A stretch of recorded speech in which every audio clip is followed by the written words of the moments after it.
Ya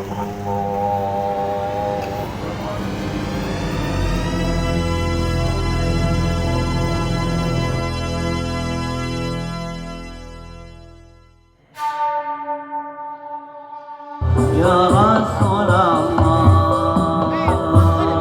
ya Thayyibatu jitu fi sabbahi Rasulillahi muhibban birrawdati sakanat ruhi. Ulama yang lainnya, maka mereka tetap memegang teguh kepada ijtihadnya, namun mereka tetap mengedepankan al-akhlakul karimah, menjaga keutuhan ukhuwah persaudaraan, hubungan kasih sayang yang disebut dengan silaturahmi. Tidak pernah kita mendengar ada ulama ini kepada ulama ini mencaci. Tapi apa yang terjadi sekarang? Sekarang yang terjadi adalah yang ke depan yang muncul adalah al-akhlakul khabithah, akhlak buruk. Lahirlah cacian, padahal ilmu yang dimiliki sama dia belum tentu memumpuni, tapi cacian sudah keluar kemana-mana. Akhlak yang buruk sudah keluar kemana-mana. Akhirnya apa yang terjadi? Yang terjadi adalah tumbuhnya bibit-bibit permusuhan dengan sesama umat Islam. Ini terjadi di mana-mana. Ini terjadi. Maka setelah aku yang menelaah, ini betul-betul sangat membuat risau, membuat ketakutan dalam jiwa Buya. Ternyata begitu berkumpul dengan para ulama-ulama Allah sedunia, Buya sudah beberapa kali muktamar internasional. Buya juga punya WhatsApp group dengan semua ulama sedunia, bukan se-Indonesia, sedunia. Ada satu contoh ini, ya.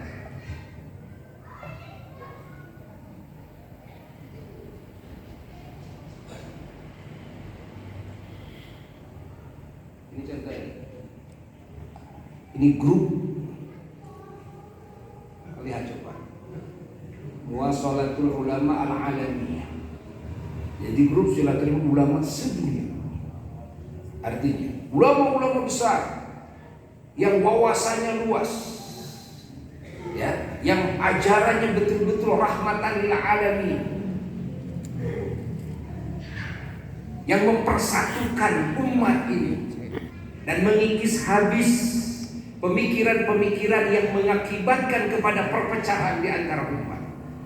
Bukan cuma di antara umat Islam, bahkan di antara manusia.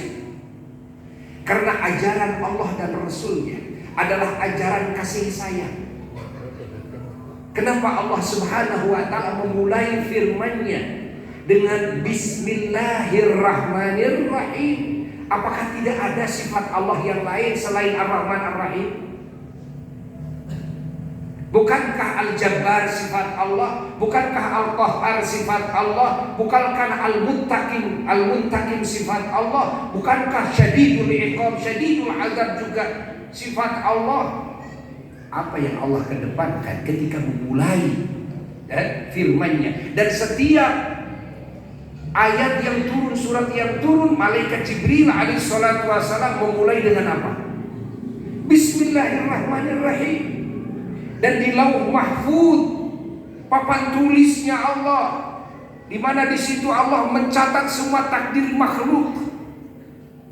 Allah menciptakan kalam, digerakkan dengan kekuasaan dan kehendak Allah. Apa kalimat yang paling dulu ditulis di situ? Bismillahirrahmanirrahim. Dengan nama Allah Ar-Rahman Ar-Rahim, yang Maha Pengasih dan Maha Penyayang. Yang paling dulu dipublikasikan oleh Allah setelah nama zatnya adalah nama dua sifatnya yang sangat indah.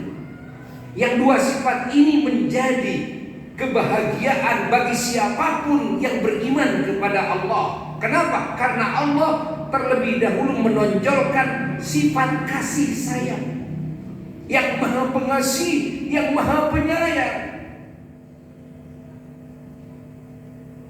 Ini yang dipublikasikan oleh Allah. Maka kalimat setelahnya yang harus kita baca adalah Alhamdulillahirabbil alamin. Kalau kita memahami irtibat hubungan antara Bismillahirrahmanirrahim dengan Alhamdulillahirabbil alamin, kemana hubungannya ini? Alhamdulillah adalah kepada Ar-Rahman Ar-Rahim.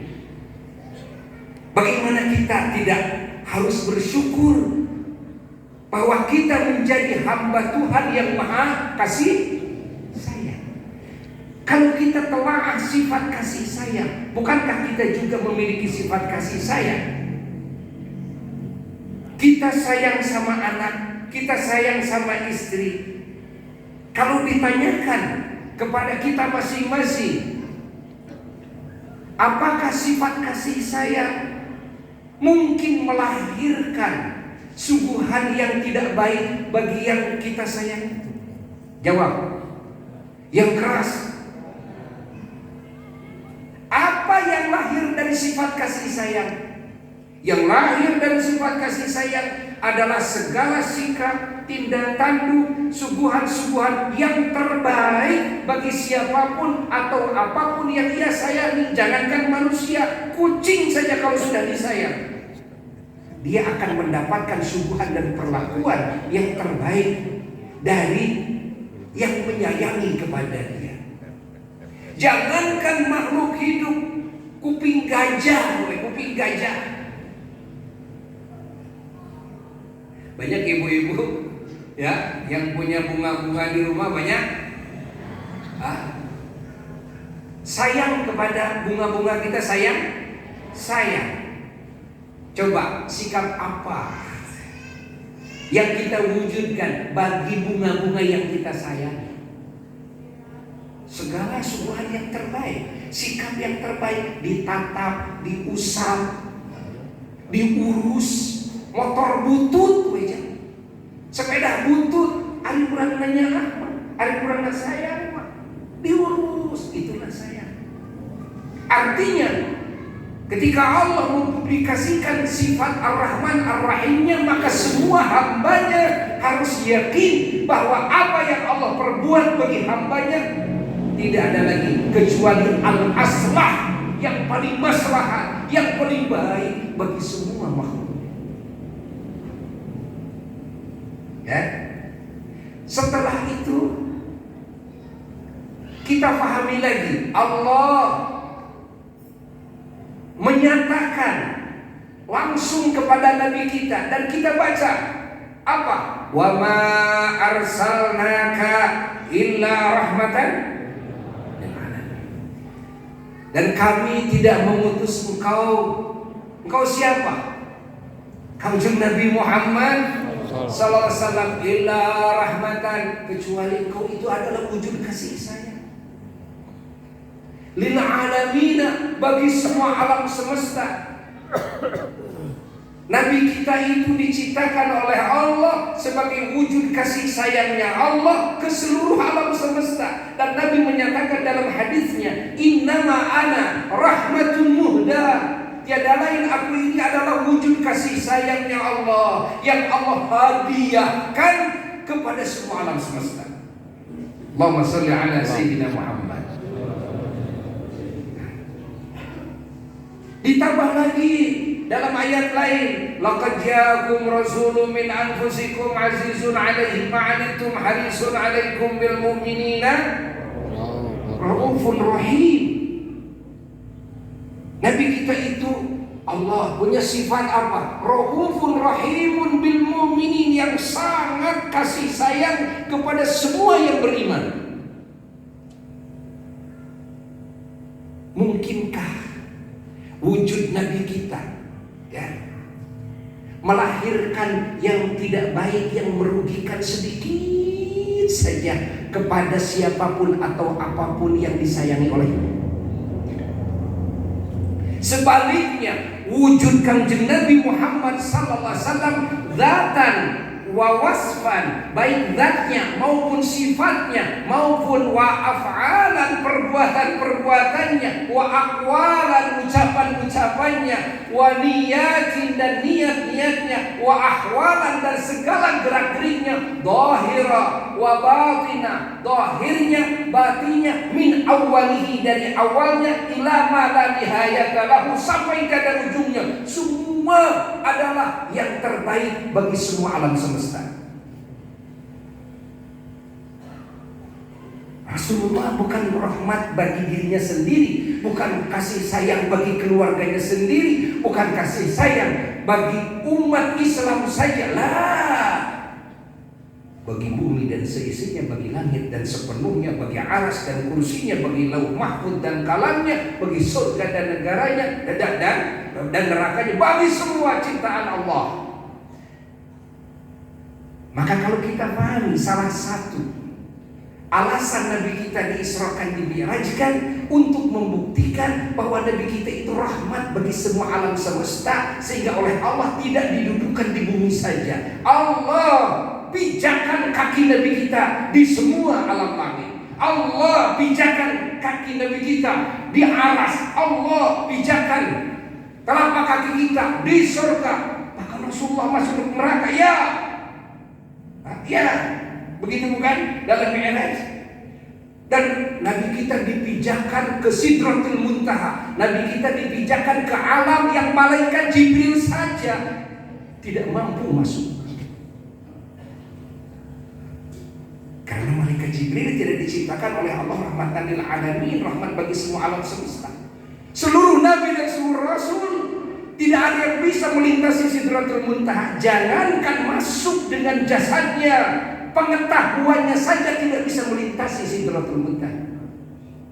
Bukankah ulama mengatakan bahwa salah satu makna Sidratul Muntaha, apa muntaha? Muntaha teh pangaeusan. Naon pangeueus disebut pangaeusan? Allati yantahi ilaiha ilmu kulli nabiyyin mursal wa malakin muqarrab. Sabab nepi ka dinya cenah pangaeusanana ilmu panem kabeh malaikat jeung kabeh rasul. Semestinya boro-boro bisa asup jeung awakna, ilmu oge teu nembus-nembus aja. Bukankah Nabi kita yang kita peringati Isra Mi'raj ini menembus alam itu? Allah, apa hikmahnya? Karena Nabi kita rahmatan. Alam itu juga ingin dipijak oleh Nabi, ingin disayang lebih dekat oleh Nabi. Jadi Nabi diisrakan, dimi'rajkan, bukan kerinduan Nabi ke langit, bukan kerinduan Nabi ke aras, bukan kerinduan Nabi ke Sidratul Muntaha atau ke alam mana saja, dari mulai alam malakut bumi, alam malakut langit, alam jabarut, alam lahut, terus dimasukin oleh Nabi. Tapi sebaliknya semua alamlah yang merindukan kehadiran baginda Rasulullah. Semua alamlah yang merasa bahagia dan bangga dengan hadirnya Rasulullah. Karena semua tahu bahwa Nabi ini adalah rahmatan lil alamin. Tidak mungkin ada yang lahir dari seorang rahmatan lil alamin yang merugikan, bahkan semuanya menguntungkan. Suguhan-suguhannya yang terbaik. Maka kita umat Islam yakin seyakin-yakinnya bahwa ajaran Nabi pasti akan melahirkan segala kebaikan, pasti akan melahirkan keberuntungan, pasti akan melahirkan keselamatan, pasti akan melahirkan pangkat yang tinggi bagi siapapun yang menerima, mengamalkan dengan baik ajaran Nabi. Ketika kita menemukan ajaran Nabi malah memecah belahkan nilainya. Ini pertanyaan besar. Ada apa ini dengan ajaran? Tidak mungkinlah, harusnya yang berpecah belah menjadi bersatu. Kenapa yang dulu bersatu jadi berpecah belah lalu di atas namakan Quran dan hadis? Mungkin. Karena berpecah belah kan? Menurut akal sehat siapapun, jangankan menurut ulama, menurut akal sehat siapapun, kalau akalnya sehat itu bukan kebaikan namanya berpecah belah itu, tapi keburukan. Bukan keberuntungan tapi kerugian. Lalu dia menelaah, minta berita dari ulama-ulama di berbagai negara. Ternyata bukti di negara ini terjadi peperangan antara muslim dan muslim. Lihat di Yaman peperangan muslim dan muslim. Lihat di Syria peperangan muslim dan muslim. Terjadi pemboman di sana di sini yang disebut ISIS, yang membom muslim, yang dibomnya muslim. Kalau kepada umat Islam saja berani membom dengan sukaria, bagaimana kepada non-muslim? Lalu apa dasarnya? Berani bersikap seperti itu, berani membunuh, berani merusak. Apa dasarnya? Mereka berdalih dengan apa? Dengan Al-Quran, dengan hadis. Ini pasti ada sesuatu yang tak beres ini. Ini ada sesuatu yang tak beres ini. Dan mungkin Allah, Rasulullah SAW, Nabi kita berperang saja. Nabi kita itu berperang itu satu, berperang beliau setelah hijrah dari Makkah ke Madinah. Selama 13 tahun di Makkah, dianiaya, dicaci, dimaki, sahabatnya dibunuh, bahkan Nabi pun. Kenapa hijrah? Karena Nabi dikepung mau dibunuh. Allah kasih tahu kepada Nabi, dan Allah perintahkan Nabi untuk berhijrah. Sahabat-sahabat Nabi terlebih dahulu diperintahkan berhijrah. Ada yang berhijrah ke Ethiopia dulu, ada yang langsung ke Madinah Al-Munawwarah duluan sebelum Nabi. Nabi belakangan hijrah, dan keluarganya sebagian. Nabi sabar, akhlak yang mulia tetap dikedepankan, senyum manis tetap ditabur, dengan ikhlas, dengan penuh kasih sayang. Siapa yang Nabi sayangi? Mereka yang memusuhi Nabi, mereka orang-orang kafir. Apakah Nabi ngangkat pedang? Apakah Nabi mengatakan kalian musuh-musuhku? Kalian musuh-musuhku. Yang jelas-jelas di Mekah itu mereka menganiaya Nabi, menganiaya sahabatnya. Berapa banyak sahabat yang sudah dibunuh? Apa yang Nabi lakukan? Apakah Nabi mengajak kepada sahabat yang sudah masuk Islam agar mempersiapkan untuk melawan? Tidak. Tapi Nabi mengajarkan untuk sabar, mengajarkan bisa membalas keburukan yang lain dengan segala kebaikan, membalas wajah yang hasem, yang asem itu kan, dengan apa? Dengan senyum manis, dengan ramah, membalas. Mereka memutuskan silaturahmi. Nabi kita diembargo berapa tahun, sampai para sahabat Nabi memakan daun-daunan dan rumput-rumputan. Ini terjadi di Mekah. Apakah Nabi memutuskan silaturahmi? Tidak. Mereka orang-orang kafir yang sakit, Nabi tengok. Mereka orang-orang kafir yang butuh bantuan, Nabi bantu. Mereka orang-orang yang kafir ini, ya, yang mati, Nabi datengin, Nabi hibur keluarganya.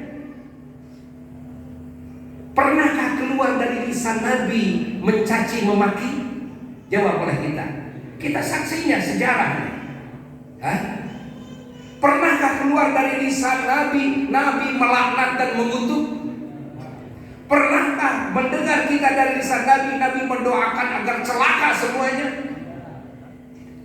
Apa yang keluar dari lisan Nabi dalam doanya di waktu perang Uhud, yang mana gigi Nabi patah, bercucuran darah, paman Nabi Sayyidina Hamzah sampai hancur tubuhnya, telinganya dipotong, perutnya dibelek. Bayangkan, betul-betul dianiaya. Tapi Nabi mengeluarkan kalimat yang tidak diduga oleh siapapun. Apa kalimatnya? Allahumma hdi qaumi fa innahum la ya'lamun. Ya Allah, berikan petunjuk kepada kaumku. Masih diakui oleh kaumku. Siapa yang disebut kaumku? Mereka yang membunuh, mereka yang memerangi, datang dari Mekah, mengajak kerajaan-kerajaan lain untuk memerangi Nabi ke Madinah. Nabi dianiaya, para sahabat banyak yang terbunuh di situ. Apa yang keluar dari sana? Ya Allah, berikan petunjuk kepada kaumku. Kepada kaumku, kepada musuhku. Kaumku tidak pernah dilepas dari hati Nabi. Fa innahum la ya'lamun, karena sesungguhnya mereka tidak tahu ya Allah. Artinya andai kata tahu tidak mungkin memerangi. Andai kata tahu mereka kan tidak mungkin berbuat seperti itu. Nabi selalu memaafkan.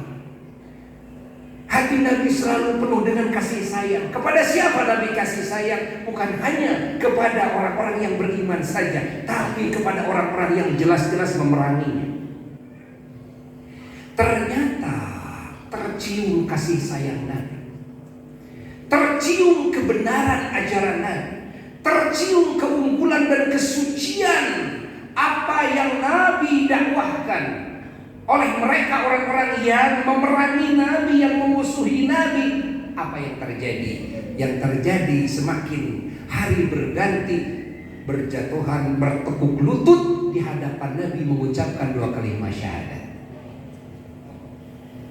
Kalau saja mereka yang memusuhi Nabi mencium bahwa Nabi membenci mereka, bahwa ajaran Nabi itu sesat, ya, tidak mungkin mereka mengucapkan 2 kalimat syahadat, menjadi muslim yang baik, menjadi sahabat Nabi. Bukankah yang memerangi Nabi waktu perang Uhud adalah Khalid bin Walid? Dan banyak lagi sahabat-sahabat Nabi yang setelah itu lalu memeluk Islam. Allah. Pada akhirnya kita dengar Abu Sufyan, dedengkotnya orang Mekah, yang mengajak ke sana ke sini untuk memerangi Nabi, memusuhi Nabi. Apa ujung ceritanya ketika Mekah dikuasai oleh Nabi? Mengucapkan 2 kalimat syahadat. Istrinya yang sangat membenci Nabi, sehingga Sayyidina Hamzah terbunuh. Karena apa? Karena kekejaman istrinya. Dia ngumpulin duit, emas, segala macam. Dipakai apa? Dipakai bon, bayar Wahsy. Siapa Wahsy? Wahsy yang membunuh Sayyidina Hamzah waktu perang Uhud. Masya Allah. Sampai-sampai Siti Hindun ini, istrinya Abu Sufyan, bersumpah, kalau bisa membunuh Hamzah, saya akan ambil hatinya, saya akan makan itu hatinya. Dan waktu perang Uhud dibuka oleh Wahsy, lalu dikeluarkan hati Sayyidina Hamzah radhiyallahu ta'ala anhu, lalu digigit sekuat-kuatnya oleh Siti Hindun, tidak bisa tertelan. Bagaimana ujung ceritanya? Siti Hindun masuk Islam, Sayyidina Wahsy masuk Islam, semua masuk Islam. Kalau dipikir dengan logika, ya, sekilas saja tidak mungkinlah kalau mereka mencium kebencian dari Nabi. Gak mungkin mereka malah memeluk Islam. Kenapa mereka memeluk Islam? Apa takut dengan pedang Nabi? Lah, tidak. Kenapa? Karena mereka sudah mencium hakikat kebenaran yang diajarkan oleh Rasulullah. Hakikat keterpujian dan keagungan yang didakwahkan oleh Rasulullah. Akhlak yang terpuji, ketinggian pangkat, keselamatan, kebahagiaan, kemuliaan yang hakiki dan abadi yang diperajakan oleh Rasulullah sallallahu alaihi wasallam. Dan mereka mencium kasih sayang Nabi, mencium cinta Nabi, sehingga semua sahabat Nabi yang pernah memusuhi Nabi sebelumnya sampai matinya merasa malu oleh Nabi. Mereka sampai-sampai demi menebus kesalahan dirinya siap mati demi membela Nabi. Kenapa? Karena merasa salah, Muslim merasa salah. Allah, itulah Kanjeng Nabi Muhammad sallallahu alaihi wasallam. Assalamualaikum warahmatullahi wabarakatuh. Masyarakat orang Pak Ujang sehat? Alhamdulillah saya. Iya bagja kesepuhan kabuyutan. Ngiring hadir, ngiring andil acara naon ieu teh? Acara Rajaban. Rajaban. Dia diakbarkeun ya kayaknya. Diakbarkeun insyaallah Pak Kiai hadir insyaallah. Isi acara. Iya teh acara teh pada Isya awal. Pada Isya biasa rada ngare tebu salapan insyaallah. Tebu salapan langkung kawitan.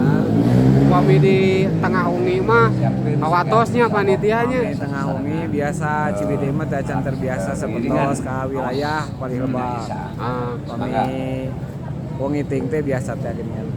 Tararunduk. Allahumma salli wa sallim wa Di mantan ya? barik alaihi. Sami di Ciwidey we nya. Ciwidey. Sareng para kasepuhan. Alhamdulillah. Allahumma Rajaban Akbar. barik lana. Wilujeng sumping kasadayana para tamu Allah dan Rasulnya.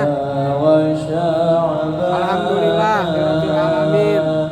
Wa ballighna Wilujeng sumping kasadayana. Ramadana wa hasil ma qasidana. Yuk panginten DPC Haji Ramanunggal. Haji Ramanunggal Allah ngiring hadiah Yuban. barik sadayana rombongan dicadak sadayana Rawuh sadayana hadiah. Sadayana. Rajaban acara Rajaban Akbar Pasir Jambu Ciwidey Ciwidey Raja Bali. Jantan paguyuban karena Paguyuban paguyuban Pencaksilat Haji Ramanunggal.